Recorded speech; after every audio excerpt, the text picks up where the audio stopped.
Yeah, I'm Ralph for JTLpodcast.com. This is my top 10 games for 2018. Now, there are rules to what I include in the list. Rules help control the fun. So what I do is I look at games filtered by 2018 by Board Game Geek, kind of gets rid of that ambiguity whether a game came out at the end of 2017 or the beginning of 2019. It's just, if it's 2018 on Board Game Geek, then it counts as 2018 for this list. Games I've played more than once, because I think you need to play them at least more than once to decide whether you like a game or not. And no expansions, just base games. So there are top 10. There are, of course, some honourable mentions. I'm going to look at this one because it's right in front of me. Keyforge would be in the top 10 if I enjoy the game as much as I did. I've only played it once and I won. So that will maybe, looking back in 5 years' time, I'll look back at this list, maybe this one would be on there. The next game, again, I only played for the first time the other day, is Coimbra, which I really enjoyed. Got no theme. I don't understand why people like it, because I know that usually when a game's got no theme, people jump on the, oh, it's got no theme. This one gets away with it for some reason. So that is Coimbra. And then the last honourable mention, I'm just trying to put this box down, there we go.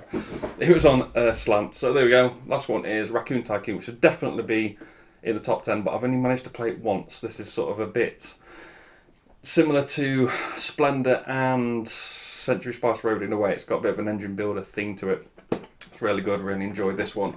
And obviously it's got the animals on it as well, which you can't see there, but you can see there. There you go, animals, awesome. So that is the honourable mentions. Let's get on with the list. Number 10.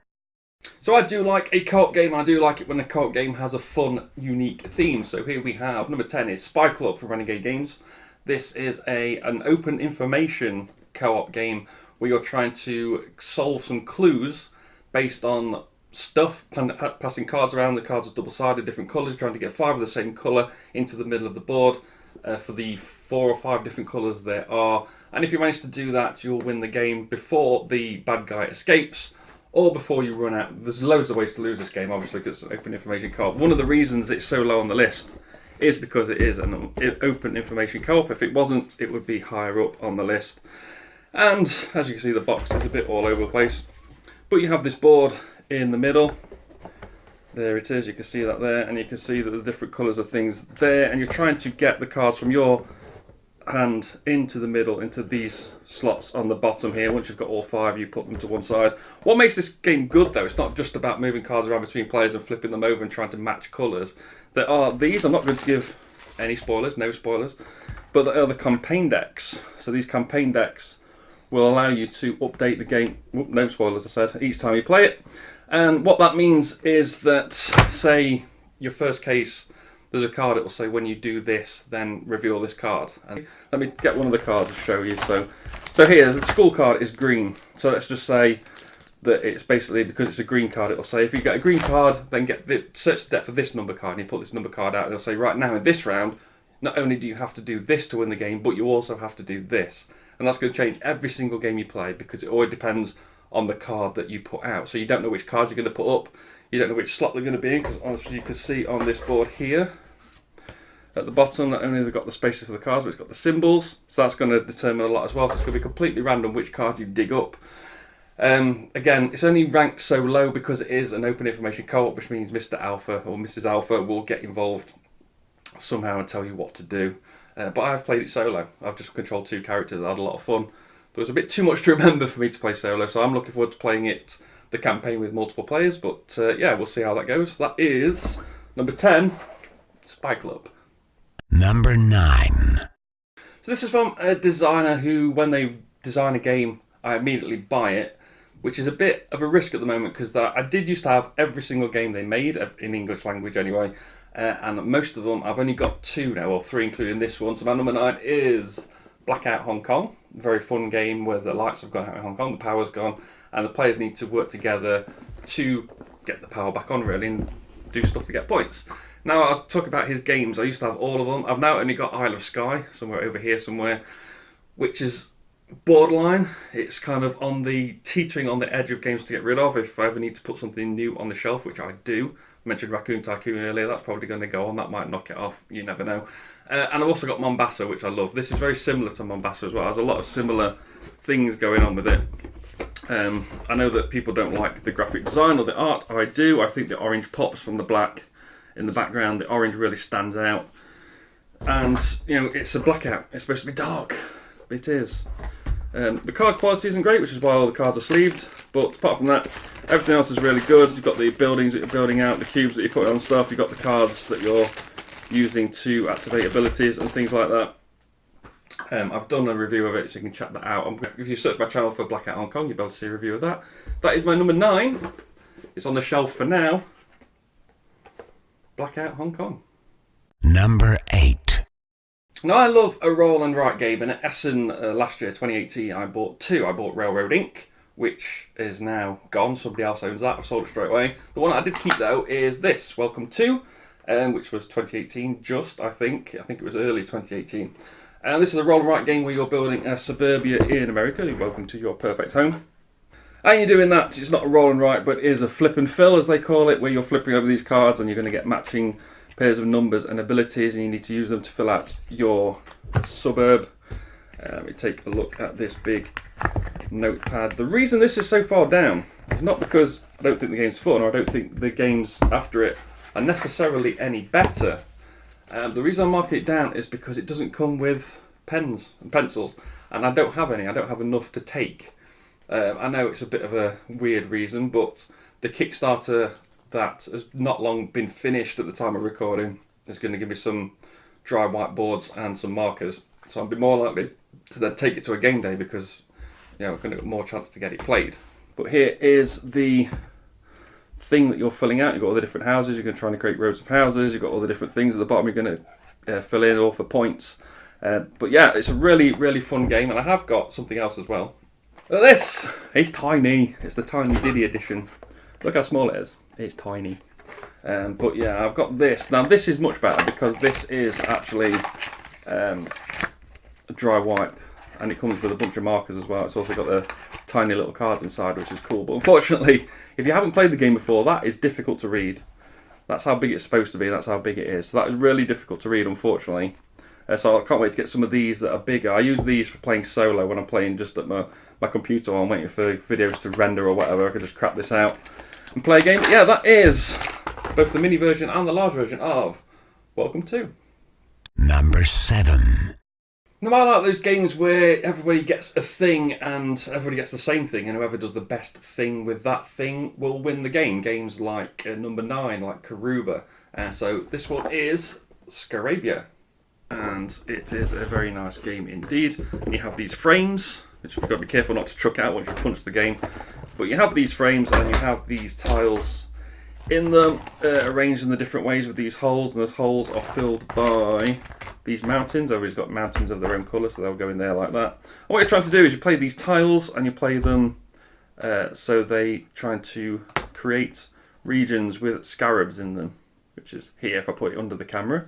Unfortunately, I don't have a viewfinder for this camera today, so that's why I missed it. But yeah, so that would create a region, and then you would score points depending how many scarabs are in there and how many squares are in that region. And that is all done. If I can find them, I really need to bag this game up properly, don't I?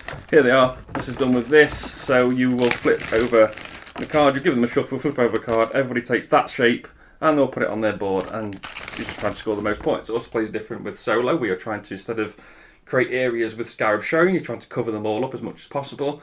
And then you can see how many you've got left after you've played all the tiles, and then you can flip the deck over and you can play the exact same game again with all the tiles in the same order and try and do a bit better. And that's actually good fun. That's something I do, again, put it next to my computer, and while videos are rendering or just watching telly or doing nothing, I can just play a quick game of that. It takes about 5 minutes. Not even that really. So that's good fun. That is number, what are we on? 10, 9, 8, 7, 10, 9, 8, 7. 7, can't count. Scarabia. Oh, one thing I didn't mention about Scarabia is that I've recently picked up Karuba, and that's my favourite of these kind of games, so who knows how long it was sticking around. Number 6. Now, I'm quite a bit of a fan of a 2-player abstract fighting game, and if you could put a bit of theme on that, especially make it a fantasy theme, I'll be much more into it. That's why the next game is Monolith Arena, where you are 2 to 4 players. You are fighting each other in order to control parts of the board and so that you can use those parts of the board to attack your enemy's banner. So there are a bunch of races here. There's 4. There's the Dragon Empire, the Guardians of the Realm, the Lord of the Abyss and the Harbingers of the Forest have all got different decks, basically, different tiles that you can use. They've all got different abilities. I've got this nice playmat from Essen that you can buy extra. And what you are doing is you are putting these tiles onto this board, and you're going to be able to use them to attack the players, and they attack in their different ways. So you can see here this one's more of a defensive one. This one attacks this way for 1. So if it's there and there's an enemy tile here, attack that way for 1. That's how you kill each other's tiles. There's also different abilities you can play. This one heals one around them. So if this took 1 damage instead of dying, this would you'd get rid of this instead, and it would keep that alive. This one does a lot of damage in an area, and there's loads of stuff you can do.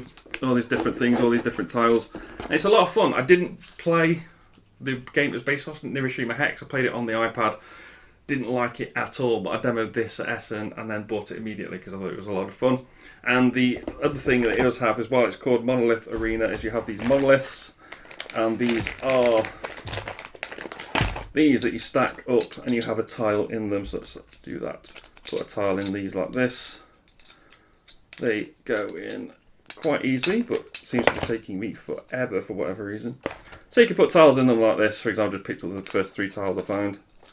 And then they will go on the board like that. Let's put them like that. And then during the game you can unfold the monolith to do this. And then these tiles are available, and then you can, bottoms upside down for a start. But then you can put them back in like that, and then you're protecting the 2 tiles underneath as well. But you can sort of do them out like that, and then attack, and then put them all back again. Just a lot of fun, and something that's very different to anything I've had before. That is Monolith Arena. Number 5. This is probably the most divisive game on my list. It's very Marmite. You either do love it or you do hate it, and that is The Mind. And The Mind is very simple. You need to play all the cards in the player's hands without communicating. That is it, basically. So you've got the cards here. Everybody's going to have their own hands. You need to play them in numerical order. As simple as that. So if these were the 3 players and they had 1 card each in the hand, this player would need to go first, then this player, then this player. But obviously you don't know what anyone else is holding, and there's no way to tell them that you're thinking, out of the 99 cards, I think it's 99 cards, or maybe 100 cards in the deck, it's 100. Yep, they're number from 1 to 100. There's no way to tell anyone saying, I've got number 82, odds are you are both going before me. Because even at 39, you're thinking maybe somebody's got a card lower than me. It's not obvious that this is going to be the lowest card. And it is a lot of fun. It is a passive game, as the game trainer on YouTube, my friend John, described it as, where you're not actively taking your turn, you're actively doing stuff. You are passively looking at the other players and thinking, is now the right time? Is now the right time to do it? Now, there's 2 kind of rule sets. There's the German original rule set where you can't do anything, you can't show any facial expressions, you can't give any signals, you can't do any body language. And then there's sort of the North American version where you can. So if you've got a high card, if you've got this number 82 card, you can just like sit back and say, look, I'm not playing for a while, get on with it. And so you can sort of do that. But yeah, it's a very fun game, in my opinion, not in everyone's opinion. But give it a go, that is The Mind. Number 4. So this is a game I saw at Essen, and I thought, yeah, that looks like a bit of silly fun, I'll give that a go. And I stood around waiting for about 10 minutes to give it a go. And I played it, and I immediately bought it because I loved it, and that is Planet. And what you're doing in Planet is you have one of these big balls. Let's get my big balls out, here we go. There's one of these big balls with little metal plates on them, and you're drafting these tiles, and they go into your planet, and you use those to build them up like this, so you can connect different regions. You don't have to connect everything properly. They can go any way you like, it doesn't matter. But what it does matter for is for scoring and stuff. So here are the different cards. So here you want to have if this was in a round, you want to catch this seal. You need to get the largest number of ice regions that's not touching a dirt region. So you can see here I've got 1, 2, 3, 4 ice regions, but they're both touching dirt regions. So let's just say I put this one here instead. Now I'd have 4 ice regions not touching a dirt region. And if that's the most, then I get this card. If not, somebody else will get it, or it'll move on to the next round and be up for grabs then as well. I thought this was going to be a not boring, but kind of a bit of a gimmick. It's like, oh, I've played it once. That's it, it's over and done with. There's more to it than that. This sort of area control thing, having to keep looking around your ball is more interesting. It's just a flat board with tiles on like Carcassonne. Very interesting. Love this game. I was going to grab the lid with one hand and look all cool then. but I'm not. I'm going to bend over and look all weird. There we go. Planet. Number 3. So this next game I really enjoy. Obviously, it's my number 3 game of 2018, but it's not only one of the biggest, it's also the most expensive. It's definitely the heaviest. It's definitely the most expensive as well. Rising Sun. Now, don't get offended by the way I put this game away. It's all just chucked in the box willy-nilly. It's all bagged up, it's all nice. You can see the minis are obviously lovely. Everything is great. I've got another box. I've got one of the other expansion boxes with all the other minis in it. The mat is kind of leaning up against these shelves just around the corner, the big play mat. So when you go into a game day, you not only have got this very heavy box, you've got another box that's very delicate. It's not as heavy, but it's a very delicate box full of rather expensive minis. And then you've got the big cardboard tube with the mat in as well. So it's difficult to get to a game day, but it is worth it because it is a decent war game, sort of a decent area control negotiation game with obviously wonderful components. And they've got all the different clans with their different abilities as well. But I played it a few times. I've not played with all the clans yet, so I've still got some stuff to discover. I've not played with all of the different season cards. So the season cards change from game to game. If you want, you can play with the same ones. I don't know why you would. But yeah, so it does have a lot of variety. Obviously, one of my favourite games of the year. Very expensive, very big, very heavy, but worth the effort. That is Rising Sun. Number 2. So we go from a massive game that had a lot of buzz to a tiny little game that had no buzz whatsoever. I'd never heard of it before Essen 2018, but I'm sure I've heard of it now. That is JestaThaRogue.